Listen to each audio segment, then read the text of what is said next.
Hello everyone, আজ আবারও নতুন একটা রেসিপি নিয়ে আপনাদের সামনে চলে এসেছি। আশা করি রেসিপিটা আপনাদের ভালো লাগবে। আজকের রেসিপি হলো বেগুন আলু দিয়ে ইলিশের পাতলা ঝোল। তো ফার্স্ট আমি বেগুন আলুটা কেটে নিচ্ছি, তারপরে মাছগুলো কেটে ধুয়ে পরিষ্কার করে নিচ্ছি। ওর মধ্যে লবণ হলুদ দিয়ে ভালো করে হাত দিয়ে মাখিয়ে নেবো। তারপরে কড়াতে সর্ষের তেল দিয়ে দেবো। তেলটা গরম হয়ে গেছে, এবারে ওই তেলের মধ্যে মাছগুলো একে একে ছেড়ে দেবো। তারপরে হালকা করে ভেজে নেবো। ভাজা হয়ে গেছে, এবার আমি তুলে নেবো।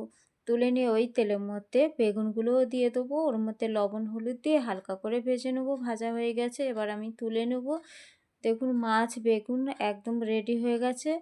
এবারে ফোড়নে দিয়ে দেবো কালো জিরে কাঁচা লঙ্কা, তারপরে আলু দিয়ে দেবো। আলুটা হালকা করে ভেজে নেব।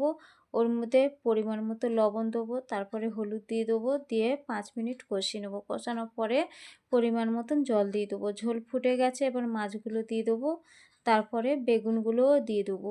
দিয়ে চাপা দিয়ে 10 থেকে 25 মিনিট মিডিয়াম আঁচে ফুটিয়ে নেবো। দেখুন আমার বেগুন আলু একদম সিদ্ধ হয়ে গেছে, এবার আমি নামিয়ে নেবো। দেখুন আলু বেগুন দিয়ে ইলিশের পাতলা ঝোল একদম রেডি। এবার গরম গরম ভাতের সাথে পরিবেশন করুন।